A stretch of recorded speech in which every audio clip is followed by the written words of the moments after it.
Olá, meus amigos, sejam todos muito bem-vindos ao canal Politizando. Eu sou o William Jacob e eu vou trazer aqui uma postagem que chocou até mesmo os seus próprios eleitores.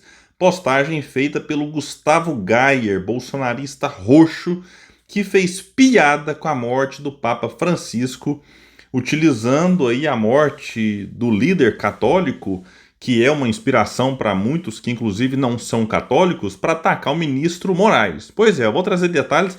Eu vou trazer comentários de gente que segue ele, inclusive alguns como Bolsonaro26 no perfil, criticando Gustavo Gayer, que, repito, revoltou até gente que gosta dele, hein? Pra ver se vocês verem o baixo nível do cidadão. E o Bolsonaro deu uma entrevista aí, direto do hospital, e reforçou que não quer especulação sobre 2026, que ele é o nome da direita para disputar as eleições, tá inelegível. Aí ele vai usar um argumento aqui que é brincadeira. Mas tem gente que acredita, que replica isso. Então, por isso é importante que você fique até o final, né, que se inscreva, que ative o sininho, compartilhe o vídeo, que deixa like se gostar. Se não gostar, faz parte, manda o dislike. Todo engajamento é muito importante aqui pra gente, pessoal. Bom, vamos falar aqui então do Gustavo Gayer, que eu já brinquei aqui algumas vezes, é o Nicolas Ferreira de Goiás. Você não sabe qual que tem o nível mais baixo. Se é o de Minas, chamado Nicolas Ferreira, ou se é de Goiás, chamado Gustavo Gayer, os dois eleitos deputado federal aí em 2022. E assim, todo mundo já sabe, o Papa Francisco faleceu na manhã do dia 21, e as redes estão tomadas aí por homenagens de todo tipo. Mesmo quem não é católico, eu falei aqui ontem, eu sou espírita e tinha admiração pelo Papa Francisco, pela sua simplicidade, pela sua luta, pelo seu discurso ali em prol da paz, da igualdade, da tolerância religiosa, da tolerância também em relação a outras questões que a igreja tem dificuldade de lidar com elas, um dos motivos aí pelos quais o Papa recebia críticas aqui e ali. E então, o Papa tinha um perfil que incomodava muita gente. Inclusive, eu fiquei até assim, chamou minha atenção que no testamento ele pediu para ser sepultado numa sepultura simples. Então, até na hora da morte ali, deixando seu testamento para que depois da morte ele pudesse passar uma mensagem, ele próprio, com os recursos que ele deixou reservado, vai pagar as despesas do funeral. Então, do sepultamento. Então, realmente, o Papa se preocupou com detalhes para o pós-morte, detalhes que passam uma mensagem de simplicidade, que foi a forma também como ele conduziu enquanto esteve à frente aí do Vaticano. Só que aí, o Gustavo Gayer podia ficar calado, podia não falar nada, ficar quieto na dele, mas não, fez uma postagem que gerou revolta de apoiadores. Lembrando que Gustavo Gayer é suspeito de desviar dinheiro de cota parlamentar e também é acusado aí nas redes sociais, quem quiser dar um Google vai ter informações, de que no passado ele estava dirigindo embriagado e provocou um acidente que teve morte de pessoas. Então, a situação dele aí é essa, mas ele se acha no direito de fazer gracinha, fazer piada com a morte do Papa. Aí ele postou o seguinte: Moraes deu 24 horas para ser nomeado o próximo Papa. E aí posta uma imagem feita com IA do Moraes com uma roupa tradicional dos papas aí. Então, vou colocar aqui para vocês verem um desrespeito absurdo. O Brasil é um país de maioria cristã. Você tem ali as divisões dentro do cristianismo, mas mesmo quem não é católico, como eu disse, tem respeito, alguns até admiração pelo Papa. E aí o tweet dele não foi muito bem aceito, não. Foi uma decepção até para apoiadores. Vamos pegar aqui a fala de alguns. O Carlos Chaves: sou católico e exijo respeito. Parlamentares têm que ter limites. E aí ele, inclusive, marca lá a Câmara dos Deputados e Senado Federal. Não vai adiantar nada, mas ele marcou, né? O Gilmar Nascimento disse: que postagem em comparação desnecessária. Respeite o momento de dor do povo. Se respeite. Você é a representação do que o Brasil tem de pior no mundo político. Concordo aqui com o Gilmar.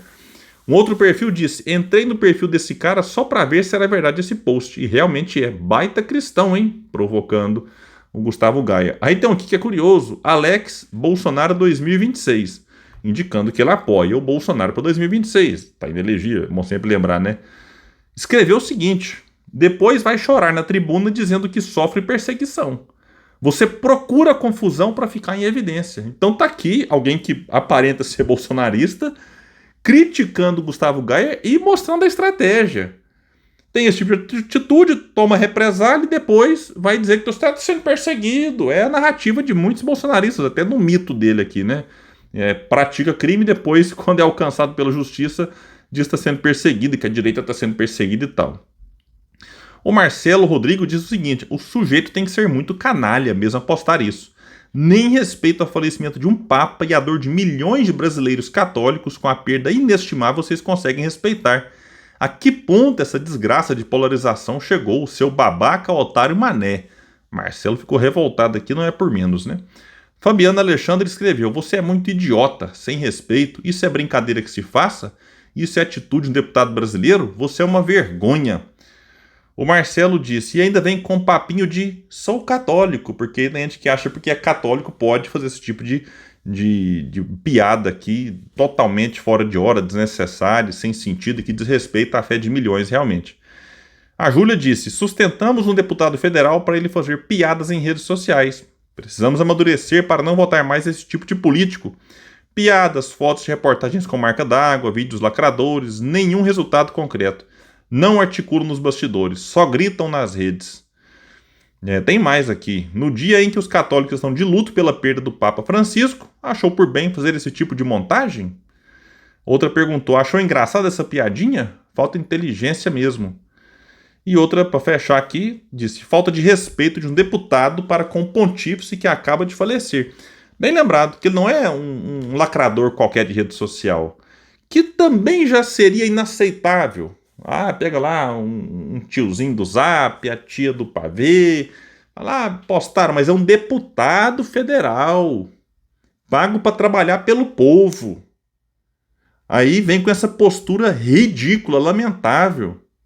Até o mito dele, o Bolsonaro, fez uma postagenzinha lá, reconhecendo a dor, não sei mais o que e tal. Aí Gustavo Gaia, pra vocês verem, consegue ser pior que o Bolsonaro. Meu Deus do céu, e eu poderia pegar aqui 1000 respostas nesse nível. A coisa lá realmente está pegando pro lado dele. Mas vou ficar nessas aqui em torno de 20 aí. Bom, e o Bolsonaro, direto do hospital, deu uma entrevista para marcar território e evitar que outras figuras da direita tentem usar o momento para se lançar à presidência. Vai dizer que é uma matéria que ele, que está inelegível até 2030, disse em entrevista que manterá sua candidatura à presidência.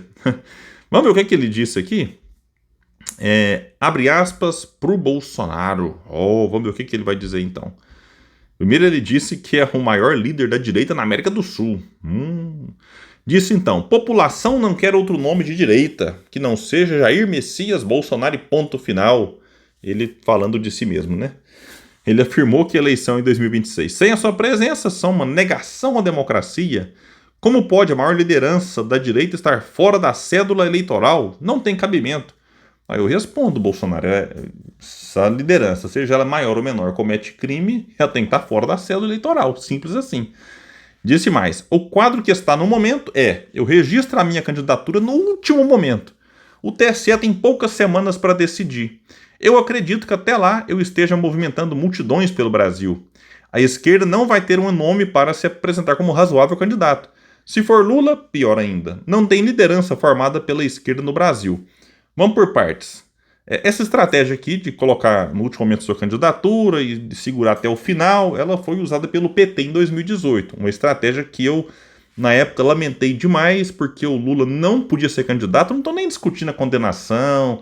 Vamos esquecer. A lei da ficha limpa proibia o Lula de ser candidato. Ele estava inelegível, como está o Bolsonaro agora. Mas o PT, na época, fez o que o Bolsonaro vai fazer agora, achando que dá certo. Que é você coloca o nome conhecido, que era o Lula na época, agora é o Bolsonaro, vai até o limite do TSE falar não pode ser candidato para colocar um outro nome. O PT colocou o Haddad em 2018. Haddad tinha perdido a eleição em São Paulo 2 anos antes para o Dória, sendo prefeito, tentando a reeleição, perdendo no primeiro turno. Então uma estratégia maluca do PT que deu errado como todo mundo sabia que daria. É inacreditável. Quando eu penso isso até hoje, eu falo, meu Deus, o que era o melhor? Ter apoiado o Ciro Gomes, o óbvio. Que o Ciro venceria o Bolsonaro, nós não teríamos 4 anos de desgoverno Bolsonaro. Então esse é um ponto, faltou responsabilidade para o PT na época, goste-se ou não. A verdade é essa. O Haddad não tinha condições de derrotar o Bolsonaro naquela eleição. Com facada, com fake news, com um monte de coisa, antipetismo gigantesco. Mas vamos voltar aqui para o Bolsonaro. Então a estratégia dele é essa. Agora, fala tem poucas semanas, o TSE vai julgar, é claro que vai dizer Bolsonaro não pode ser candidato. E aí vão colocar o vice para tentar vencer as eleições de 26. E o que ele fala aqui sobre a esquerda não ter um nome, não ter uma liderança formada, aqui ele tem uma certa razão. De fato, eu já falei aqui várias vezes, repito, se não for o Lula pelo lado do PT, quem vai ser? Quem vai ser? O nome mais forte hoje, no campo da chamada centro-esquerda, é o de Ciro Gomes, nas pesquisas, que diz que não, isso se o Lula não for candidato. Se o Lula for, ele é o nome mais forte, ponto final, isso é indiscutível. Agora, se o Lula não for candidato, o nome mais forte é o do Ciro. O PT vai ter agora a humildade de apoiar o Ciro Gomes ou não? O PT nunca apoiou nome fora do PT para a eleição presidencial. Então a gente tem que lembrar disso aqui também. E aí o PT vai apostar no Haddad de novo? Bom, eu espero e torço muito e chego a rezar para que tenham juízo, porque não se pode brincar de novo com a eleição e voltar o poder para a mão do bolsonarismo.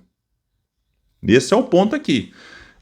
Agora, quando ele fala assim, se for o Lula, pior ainda, não, aí eu acho que o Bolsonaro aqui está enganado. Porque o Lula, apesar de fazer um governo que não tem agradado, inclusive gente que votou nele, ainda é o nome mais forte do chamado campo progressista.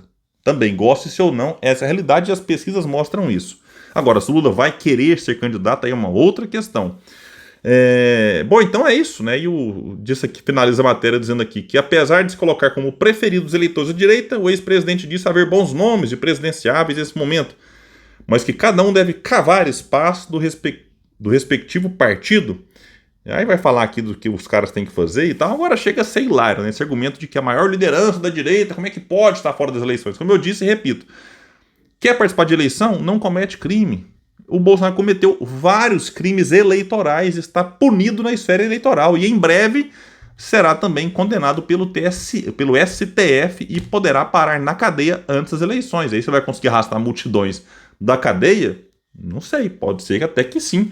A gente vai ter que aguardar e conferir. Bom, pessoal, então é isso. Eu fico por aqui. Quem puder, espalhe e compartilhe o vídeo. Vamos trazer mais pessoas para cá, porque aqui nós lutamos por um Brasil melhor. Valeu, gente. Até mais.